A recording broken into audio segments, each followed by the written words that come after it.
the paper.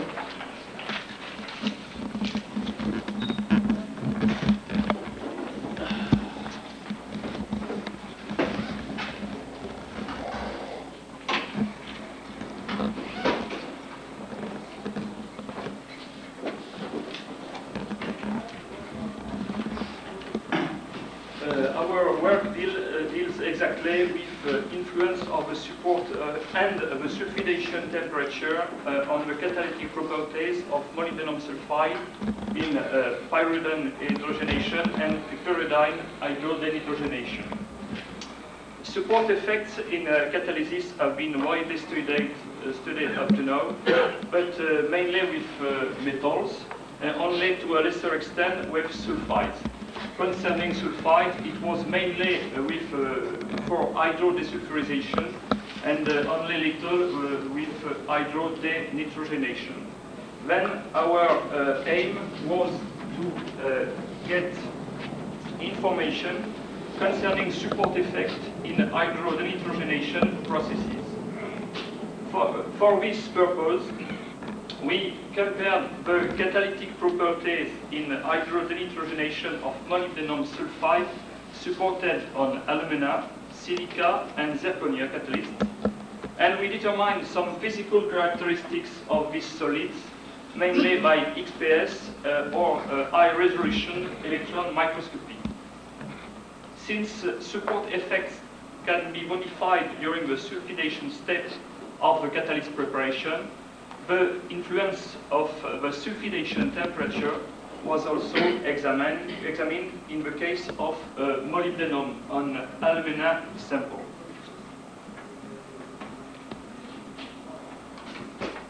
Concerning catalyst preparation, we used a classical procedure involving 3 steps. Incipient wetness impregnation with ammonium heptamolybdate solution, followed by drying and calcination at 773 K for 15 hours.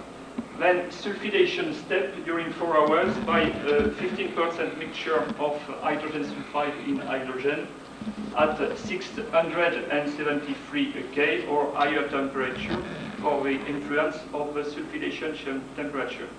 For each metal support pair, different metal loadings were prepared. The supports, concerning the supports, alumina and silica were supplied by French Société Rhône Poulenc and have respectively 230 and 190 square meter per gram. Zirconia were prepared in the laboratory using a flame reactor, and the surface area was 50 and 73 5 square meter per gram. The catalytic properties were determined using pyridine as model molecule. The hydronitrogenation of pyridine has been widely studied, and it is known that such reactions is composed, in fact, of several steps, parallel or successive one. But the main steps are first hydrogenation one, the pyridine hydrogenation, and the second main step is the real carbon nitrogen cleavage reaction, which is pyridine hydrogenolysis. We studied our catalyst separately in both steps, and the reaction rate determination were performed using a dynamic microreactor working in the gaseous phase at low caloric conversion, about 10%, and under medium-high pressure, usually 20 bars. The temperature was 525 degrees, and we add hydrogen sulfide in the reactant mixture performed experiment.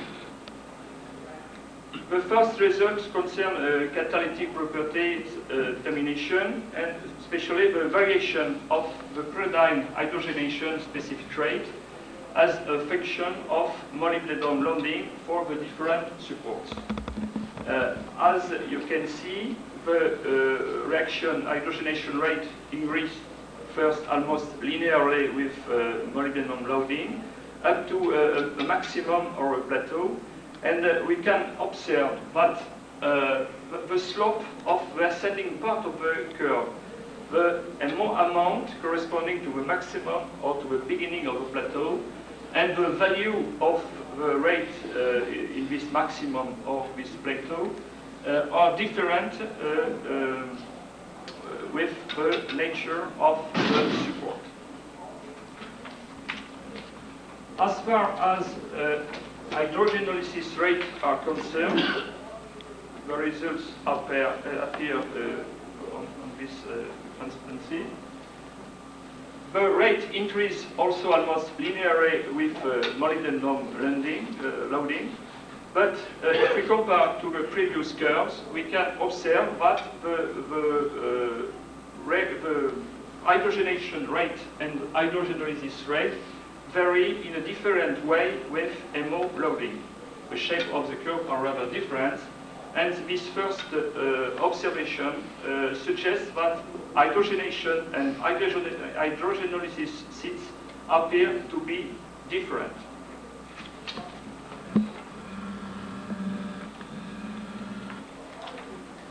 Let us consider now the influence of the sulfidation temperature on the reaction rates on a sample containing 11 weight percent of molybdenum on alumina. When we increase the sulfidation temperature from 673 to 873 K, the hydrogen rate increases and the hydrogenolysis rate is constant. This result confirms the previous observation concerning the fact of hydrogenation and hydrogenolysis seats difference. When the temperature increases from 873 to 1073 K, we observe that both reaction rates notably decreases.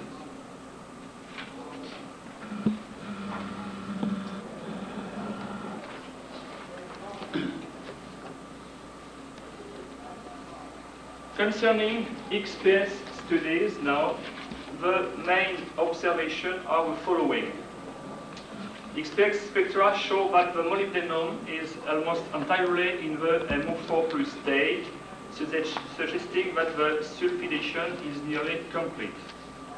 And moreover, if we look to the MO3D binding energies as a function of the support, we observe only very little variation of this energy according to the support, and this suggests that molybdenum electronic properties are only very little influenced by the nature of the support.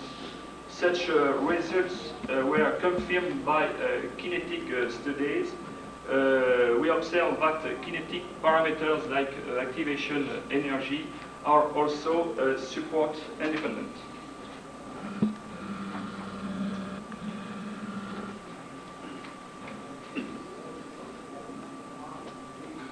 Concerning high resolution electron microscopy studies, the supported molybdenum sulfide phase appears as small crystallite having the typical lamellar structure.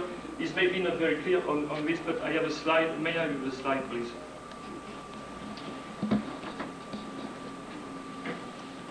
No, the slide. The molybdenum sulfide phase appears called crystalline. Better. I think the typical MOSO structure with different layers separated by 0.6 nanometers. Thank you very much. And from this micrograph, we can, in a classic way, measure for each crystallite a number of layers and the length of the crystallites. When we obtain a distribution of N and L based on a large sampling, several hundred of crystallites for each sample, we obtain then average values of N and L, and from these average values, using very simple hypothesis concerning the shape of the crystallites, we suppose that these crystallites were square-shaped.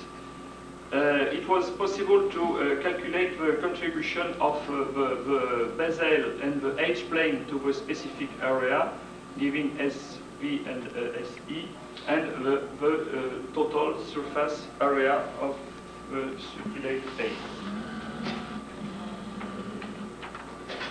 Then the results are the following. First, we studied some sample before and after reaction test, and we observed that the differences between the values obtained before and after reaction test, whatever reaction test, pyridine HDN or pyridine hydrogenation, these values are very close one to the other. The difference never exceed 20%. And we consider then that the observed variations are within the experimental errors. Then no significant modification of the catalyst occurred during the reaction test, and we can consider that morphological characteristics determined before catalytic test were fit to use for discussion. This morphological characteristic determined before test appear here. It's the influence of sulfidation temperature on the values of these parameters. Now, if we compare the two first slides, we observe that no significant differences appear between sampled sulfidate at 673 degrees K and 873 K. We remember that there were some differences between catalytic properties for pyridine hydrogenation between these two samples.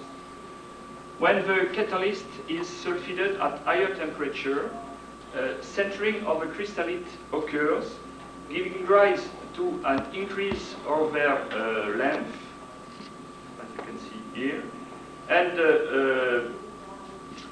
without modification of the number of layers, and resulting in a decrease of edge surface with an unchanged value of basal surface. This sintering can explain the results observed for reaction rate and the fact that reaction rate decreases when the sulfidation temperature increases. The parallelism we observe between the edge surface and the reaction rate, which decrease together, indicates that both hydrogenation and hydrogenalysis reactions occurs on edge planes.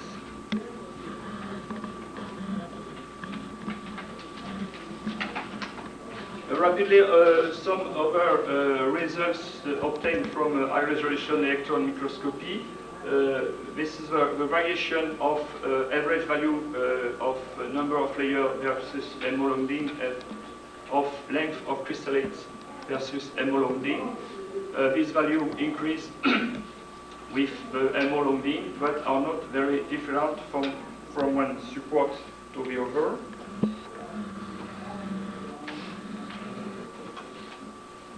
Calculated value of specific surface area of molybdenum sulfide slowly decrease with MO landing.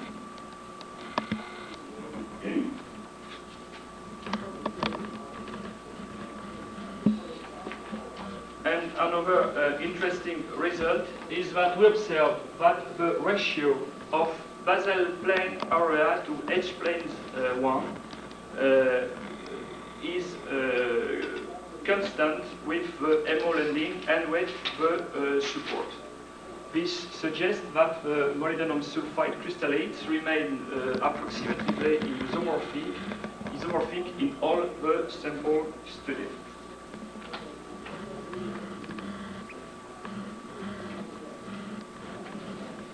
The question was now to try to explain our results and the observed rate variation when changing the support of sulfidation temperature.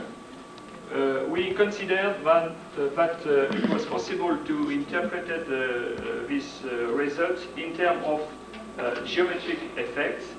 That means variation of dissipation of molybdenum sulfide or change in the nature of export planes, or electronic effects, change in the nature of the active seeds linked to modification in the electronic properties of molybdenum, or else in variation of the number of active seeds per unit area, in other terms, density of seeds.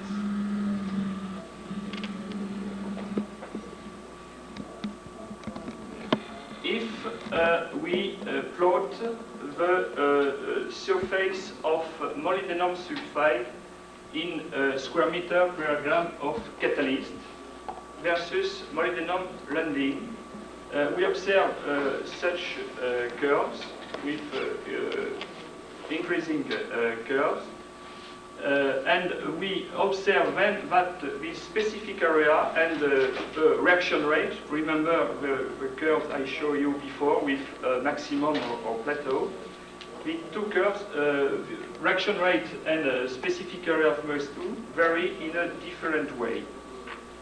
As previously mentioned, the ratio of basal plane area to edge plane area remains constant for the different samples studied.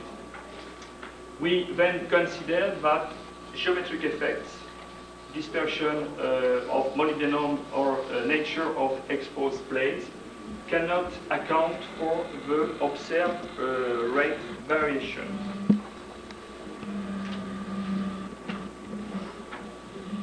We observe also no change in the nature of in the electronic properties of molybdenum, and we consider now that the observed reaction rates when changing the support cannot be interpreted in terms of electronic effects.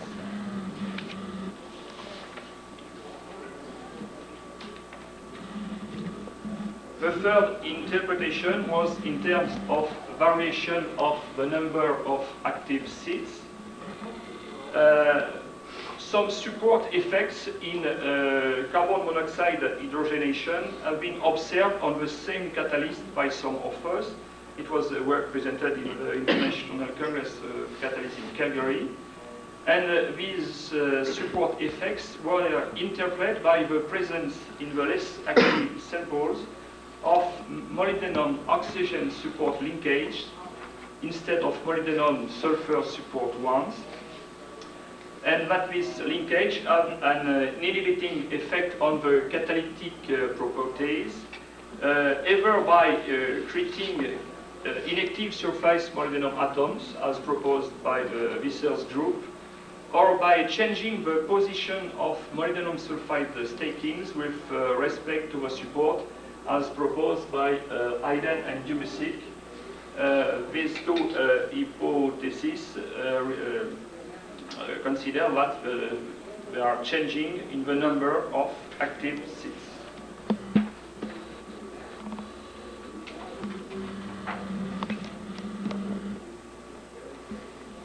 Such an interpretation can account for some of our results, the results concerning the influence of the sulfidation temperature. As increasing the sulfidation temperature probably leads to a decrease of the number of molybdenum oxygen support linkages, and could explain the corresponding pyridine hydrogenation rate decrease. Since piperidine hydrogenolysis remains constant when the sulfidation temperature increases. This later reaction appears not to be affected by the presence of molybdenum oxygen support linkages.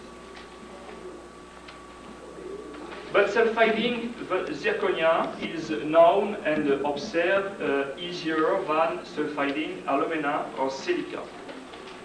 The molybdenum oxygen support linkages are then supposed to be present in a larger amount on these later supports. According to conclusion drawn from sulfidation temperature and previously mentioned, it might have been expected that piperidine hydrodenitrogenation rate variations with MO loading would not depend upon the support, which is partly true. The curves are the same in the beginning. But it might have been expected too that the zirconia supported sample will be the most active catalyst for pyridine hydrogenation, which is not observed. As you remember, it's the catalyst supported on alumina, which is always the more active. And as a conclusion, the presence of molybdenum oxygen support linkages do not fully explain our results.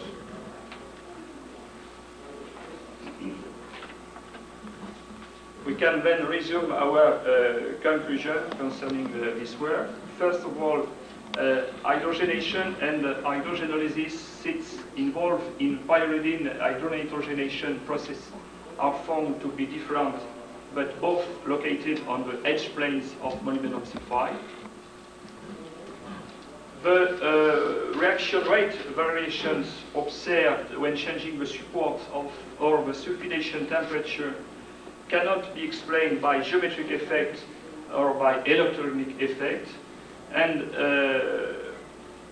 this reaction rate variation could be only partly explained by an inhibition of catalytic properties by molybdenum oxygen support linkage. Thank you very much.